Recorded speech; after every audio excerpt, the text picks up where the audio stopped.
pimpin doanya. Baiklah kawan-kawan semua, sebelum kita memulai pembelajaran kita pada hari ini, alangkah baiknya kita berdoa terlebih dahulu. Berdoa mulai.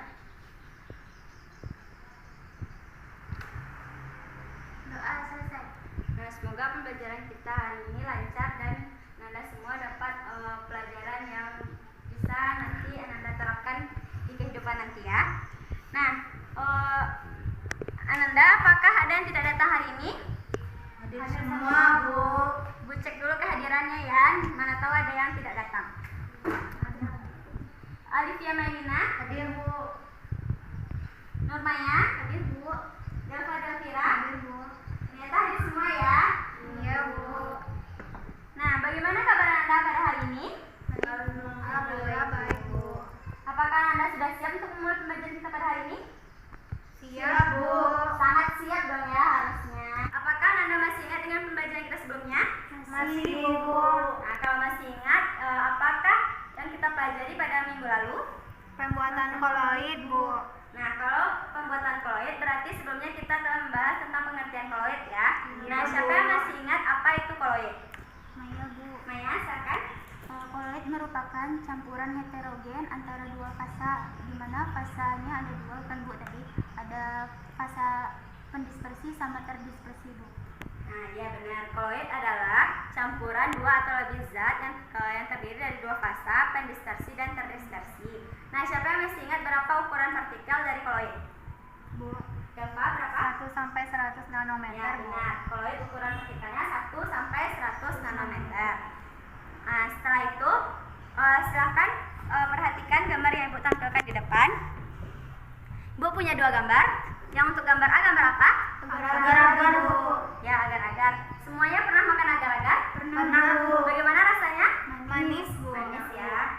Nah, jadi agar-agar ini merupakan contoh dari penerapan koloid berdasarkan jenisnya. Nah, siapa yang tahu agar-agar ini termasuk ke dalam jenis koloid apa? Tahu, Bu. Apa, Maya? Sol, Bu. Ya, benar, sol ya. Jadi siapa yang masih ingat apa saja jenis-jenis koloid? Dua minggu yang lalu kita sudah membahasnya. Saya, Bu. Nah, silakan Maya. Ada sol, emulsi, buih, Ya. Ada lagi tambahannya Delva? aerosol, Bu. Nah, ya aerosol.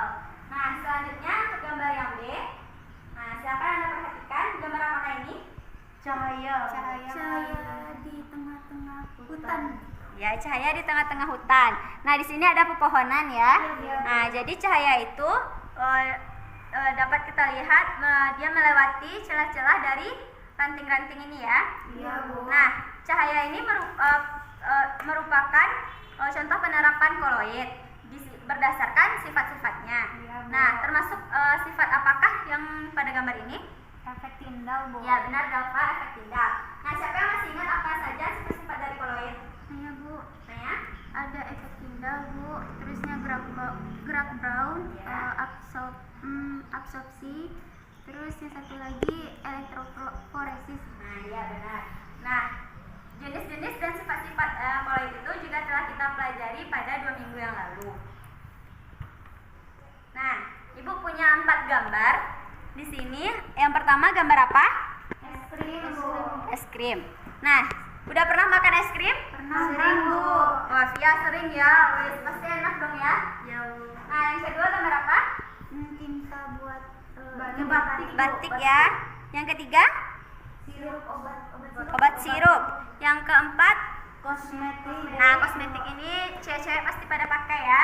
Iya, Bu. Nah, dari keempat gambar ini merupakan salah satu beberapa contoh penerapan koloid yang sering kita jumpai dalam kehidupan kita.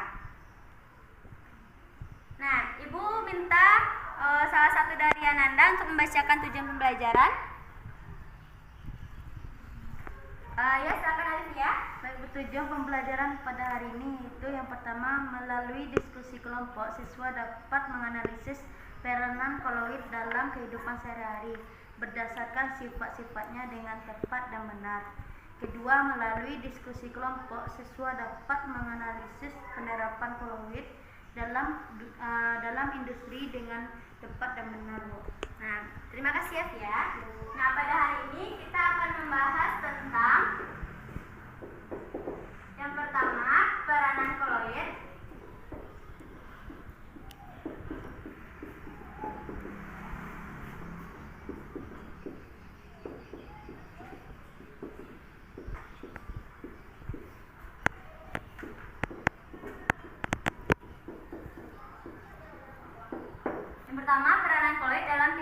sehari-hari berdasarkan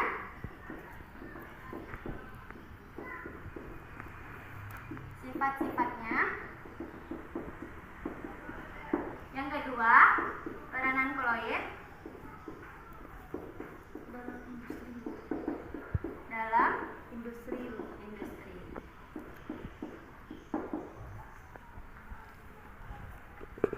Nah, jadi pada hari ini kita akan membahas tentang peranan koloid dalam kehidupan sehari-hari dan industri. Nah, Ibu minta kalian Anda semua duduk per kelompok terlebih dahulu. Jika sudah, nah Ibu ada LKPD, silakan didiskusikan nanti dengan anggota kelompok berdasarkan literatur yang Anda punya ya. Iya, Bu. Nah, selanjutnya silakan Anda perhatikan slide yang Ibu tampilkan. Gambar apakah ini? Orang berkeringat. Orang berkeringat. Basah ketiak ya. Nah, di sini adalah gambar orang yang mengalami basah ketiak. Lalu, bagaimana solusinya? Pakai deodoran, Bu. Ya, benar, pakai deodoran. Nah, di sini ada yang tidak pakai deodoran? Tidak ada, Bu. Nah, bagus ya, pakai deodoran ya supaya tidak bau badan ya. Iya, Bu.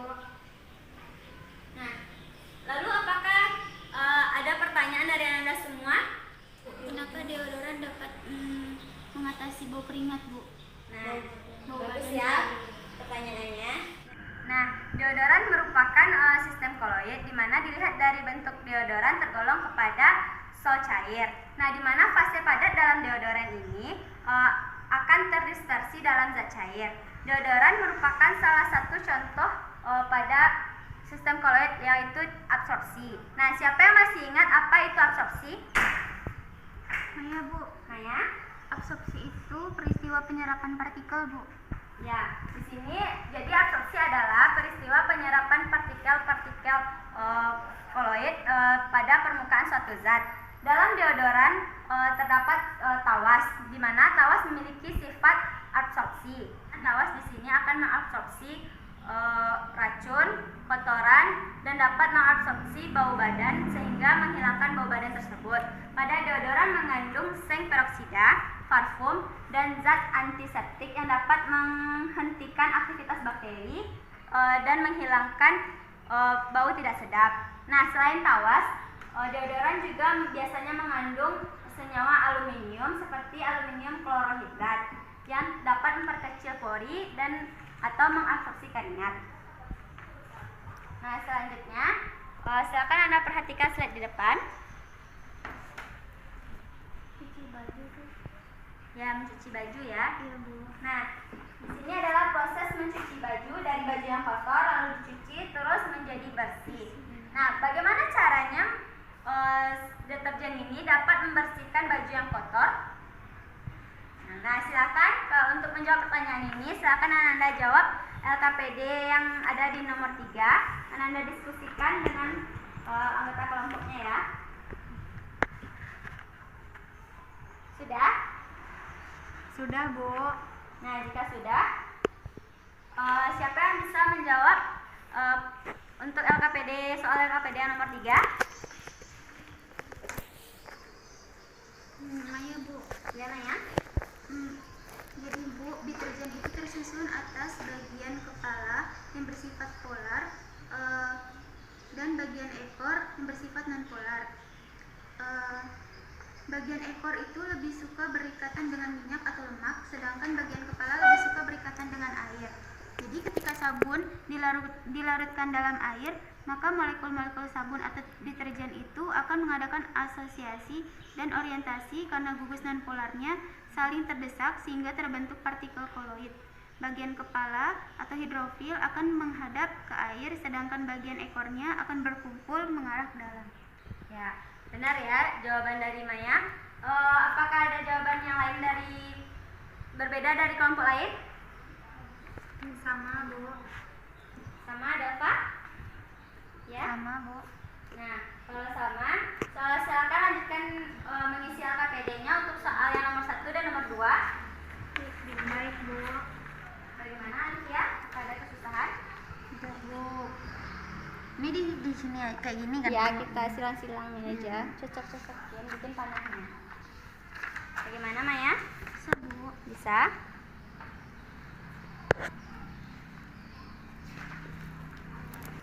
Apakah setelah selesai mengisi LKPD-nya Nanda? Sudah Bu.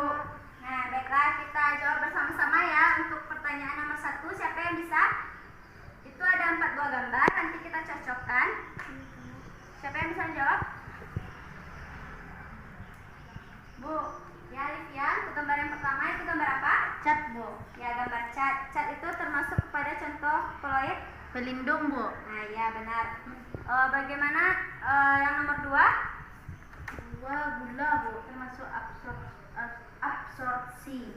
Itu jawaban dari Via. Bagaimana dengan kelompok lain? Sama Bu. Sama ya. Kalau yang nomor 3? Dialisis Bu. Dialisis itu apa? Ini untuk cuci darah Bu. Oh ya, cuci darah. Bagaimana Delva? Sama Bu. Sama. Sama Bu. Lalu untuk yang gambar terakhir adalah gambar apa itu? Deodoran Bu. Ya, tadi kita udah bahas mengenai deodoran. Jadi deodoran itu termasuk ke Absorpsi. absorpsi. Nah, selanjutnya untuk soal yang nomor 2, siapa yang bisa menjawab untuk yang A? Dova Bu. Ya, Delva silakan. Yang A, cat. Cat merupakan sistem dispersi sol cair di mana partikel dispersinya padat yang terdispersi pada medium pendispersi cair. Ciri ini ditunjukkan pada cat yang ketika didiamkan akan memadat di bawah dan ketika diaduk akan tercampur kembali. Cat bersifat stabil dalam sistem dispersinya. Ya, itu jawaban dari Delva. Nah, gimana dengan kelompok Via? Sama Bu. Apanya sama Via? Cat merupakan sistem dispersi sol cair Bu. Nah, ya benar. Jadi cat itu merupakan contoh penerapan dari koloid ya sol cair. Nah, selanjutnya untuk yang B, Iya Bu. ya Maya. Pemurnian gula Bu. Jawabannya, gula tebu yang berwarna putih berasal dari gula berwarna coklat kotor yang sudah diputihkan melalui sistem koloid. Caranya adalah larutan gula tersebut yang berwarna coklat dilewatkan dalam sistem koloid, yaitu mineral yang berpori. Setelah itu dilewatkan dalam arang tulang yang menyerap warna gula, sehingga larutan menjadi jernih dan tidak berwarna. Ya, benar. Nah, bagaimana dengan kelompok Delta jawabannya? Sama Bu. Sama. Nah, selanjutnya itulah pembelajaran kita pada hari ini. Nah, siapa yang dapat menyimpulkan pembelajaran kita pada hari ini? Iya Bu. Ya, Maya, silahkan. Jadi Bu, materi kita hari ini tuh peranan koloid dalam kehidupan sehari-hari berdasarkan sifat-sifatnya Bu. Tadi ada contoh dari kayak dialisis untuk cuci darah, terusnya juga ada absorpsi, terus itu kayak deodoran itu Bu. Terusnya ada efek tindak, serapan cair yang tadi itu juga Bu. Pencarian cahaya melalui celah-celah ranting ya. Nah, untuk yang terus apa lagi? Siapa yang bisa menyimpulkan untuk yang peranan koloid dalam industri? Cat Bu. Ya, Bu Alif ya. Untuk bidang kesehatan tuh kayak obat sirup Bu. Nah untuk bahan kebutuhan kecantikan misalnya lipstik, kosmetik.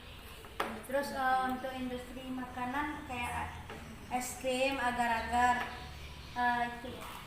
Ya, jadi pada pelajaran kita hari ini dapat disimpulkan bahwa peranan koloid dalam kehidupan sehari-hari berdasarkan sifat-sifatnya. Yang pertama pada efek Tyndall, peranannya yaitu seperti pancaran cahaya melalui celah-celah ranting tadi ya. Yang kedua untuk absorpsi seperti contohnya tadi deodoran. Yang ketiga itu dialisis, contohnya pencuci darah.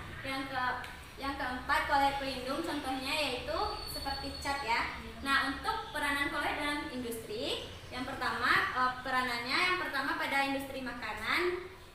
Peranannya yang pertama adalah agar-agar es krim. Nah, terus kalau untuk industri tekstil tadi juga ada kita bahas.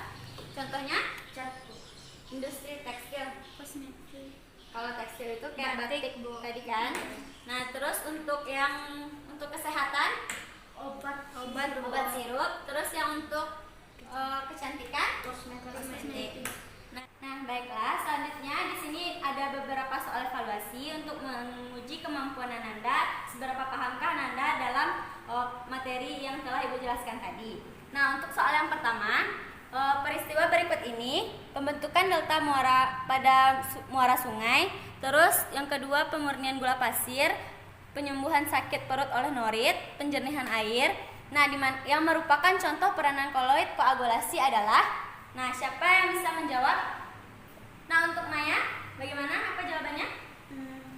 Itu Bu, yang pembentukan delta pada muara sungai dan penjernihan air Bu. Berarti Yang C 1 dan 4. Nah, bagaimana dengan Delva? Sama Bu, C 1 dan 4 Bu. Kalau Via? 1 dan 2 Bu. Nah, 1 dan 2 berarti ada dua versi ya, yang C dan yang A. Nah, untuk yang C, kenapa Ananda memilih yang C?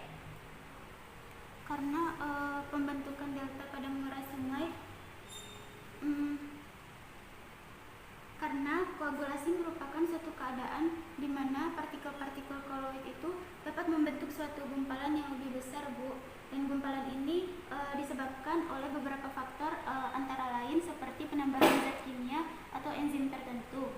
Di mana contohnya dari koagulasi itu dapat berupa pembentukan delta muara sungai, pengumpulan lateks dan karet dengan asam format, kemudian penggumpalan lumpur dalam air sungai dengan tawas, terusnya ada koagulasi asap atau debu dengan koagulator listrik Bu.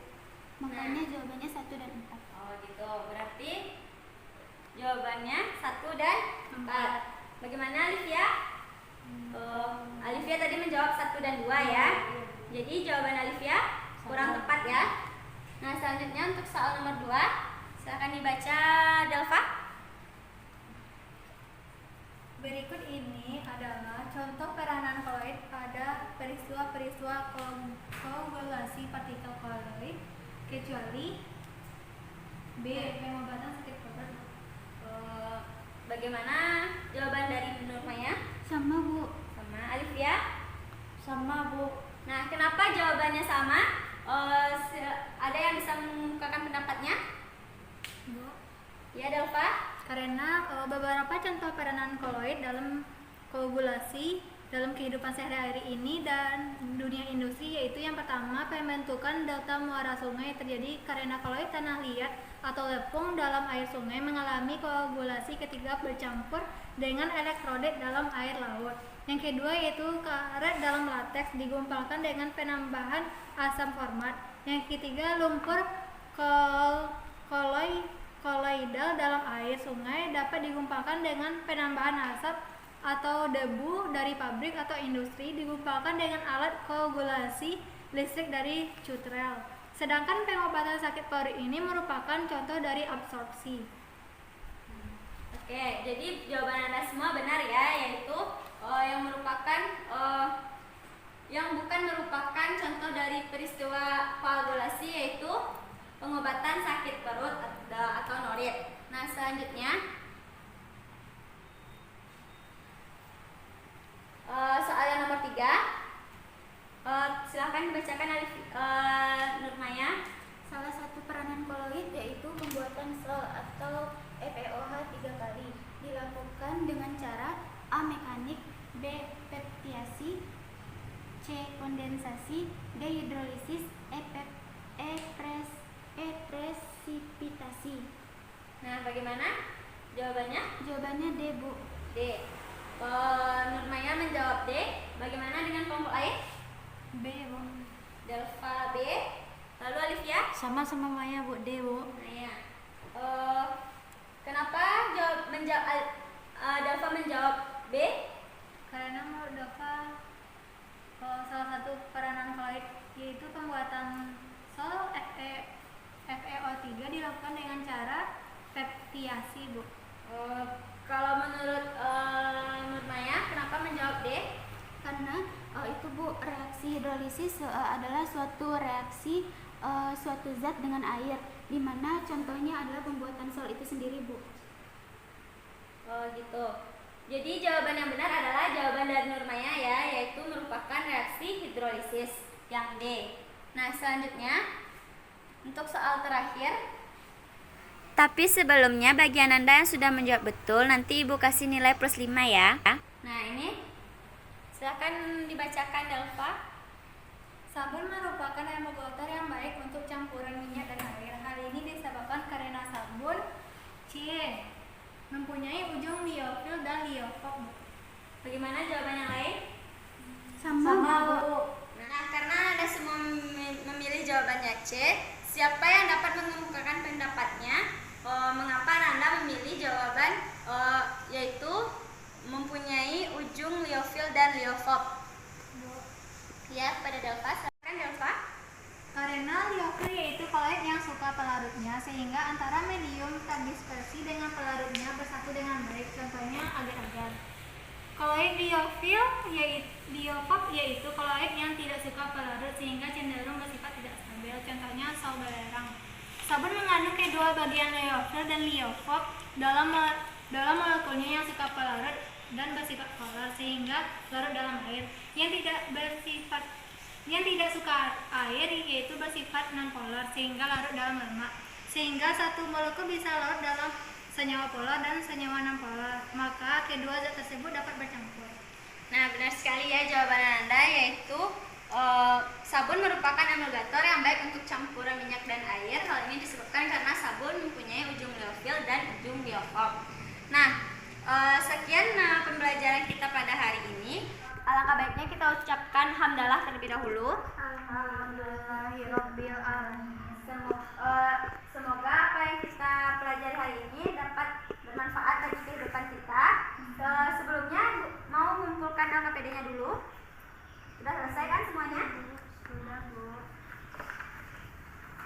Nah, jika sudah, nanti Anda kerjakan tugas yang ada di buku Unggul Sudarmo halaman 96. Kerjakan nomor 1 sampai nomor 10 ya. Iya, Bu. Nah, minggu depan kita akan melaksanakan praktikum. Jadi diharapkan Anda semua mempelajari materi sebelum praktikum ya, agar tidak banyak terjadi kesalahan pada praktikum. Nah, Ibu tutup dengan wassalamualaikum warahmatullahi wabarakatuh. Waalaikumsalam warahmatullahi wabarakatuh.